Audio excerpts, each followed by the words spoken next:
បាទសូមជម្រាបសួរដល់បងប្អូនទាំងអស់គ្នាបាទ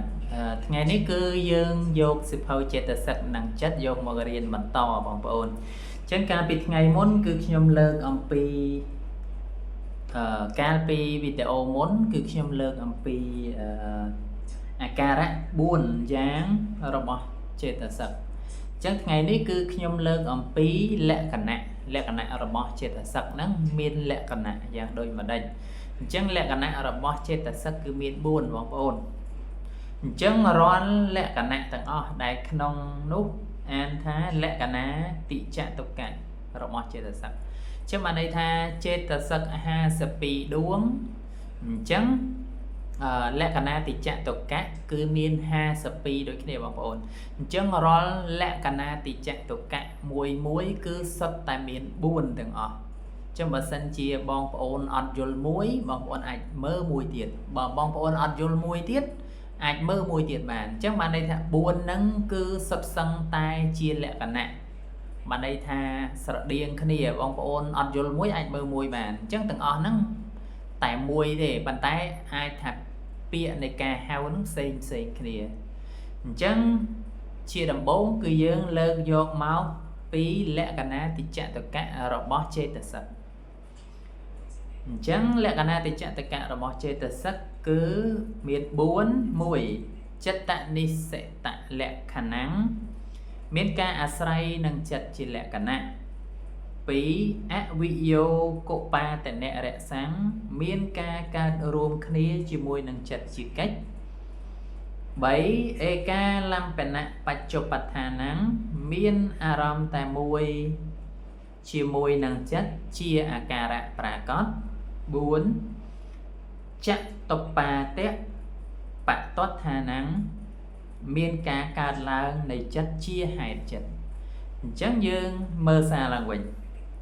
អញ្ចឹងទី1ចិត្តនិសិតលក្ខណៈមានការអាស្រ័យនឹងចិត្តជាលក្ខណៈ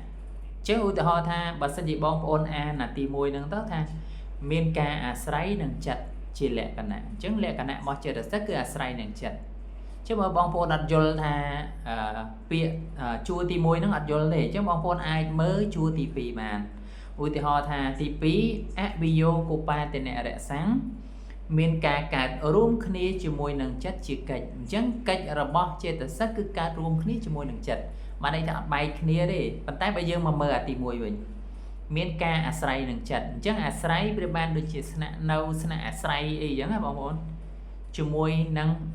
ចិត្តជាលក្ខណៈអញ្ចឹងពីរហ្នឹងនៃបហែលគ្នាបានន័យថាទី1អាស្រ័យនឹងចិត្តជាលក្ខណៈឬមួយក៏បងប្អូនអត់យល់ថាអាស្រ័យនឹងចិត្តជាលក្ខណៈអត់យល់ទេយើងមើលទី2ការកើតរួមគ្នាជាមួយនឹងចិត្តជាកិច្ចអញ្ចឹងកិច្ចរបស់ចេតសិកហ្នឹងគឺកើតរួមគ្នាជាមួយនឹងចិត្តដល់ពេលទី3ឯកាលំបណៈបច្ចុប្បន្ធានំមានអារម្មណ៍តែមួយជាមួយនឹងចិត្តជាអាការៈប្រាកដចាអាការៈប្រាកដរបស់ចេតសិកបានន័យថាមានអារម្មណ៍តែមួយជាមួយនឹងចិត្តអញ្ចឹងបើសិនជាបងប្អូនមើលខាងលើថាអាស្រ័យនឹងចិត្តអត់យល់ឬមួយក៏កើតរួមគ្នាជាមួយនឹងចិត្តក៏អត់យល់បងប្អូនមើលថាមានអារម្មណ៍តែមួយជាមួយនឹងចិត្តជាអាការៈប្រាកដអញ្ចឹងអាការៈប្រាកដគឺមានអារម្មណ៍តែមួយដូចជាមួយនឹងចិត្តមានអារម្មណ៍តែមួយជាមួយនឹងចិត្តរីឯទី4ចតុបាទៈបតដ្ឋានំមានការកើតឡើងនៃចិត្តជាហេតុចិត្តបានន័យថាបើអត់មានកើតចិត្តក៏អត់មានចេតសិកដែរអត់មានកើតចិត្តក៏អត់មានចេតសិកដែរអញ្ចឹងបានន័យថាទាំង4នេះសុទ្ធសឹងតែអត្តន័យដូចគ្នាប៉ុន្តែពាក្យប្រើខុសគ្នាបានន័យថាជាលក្ខណៈជាកិច្ចជាអាការៈប្រាកដឬមួយក៏ជាហេតុចិត្តបាទអញ្ចឹងលក្ខណៈតិចតុកៈរបស់ចេតសិកគឺមានតែប៉ុណ្្នឹងទេបងប្អូនអញ្ចឹងបន្តទៅទៀតគឺយើងអត់ទាន់បានរៀនអំពីលក្ខណៈតិចតុកៈរបស់ចេតសិកមួយទេបងប្អូនគឺយើងរៀនការទន្ទិញនៃចេតសិក52ហ្នឹងគឺផ្ដើមចេញពីអញ្ញសមានាចេតសិក13ឬមួយក៏អកុសលចេតសិក14និងសោភនចេតសិក25បាទអញ្ចឹងវីដេអូគឺមានតែប៉ុណ្្នឹងទេបងប្អូនបាទអរគុណ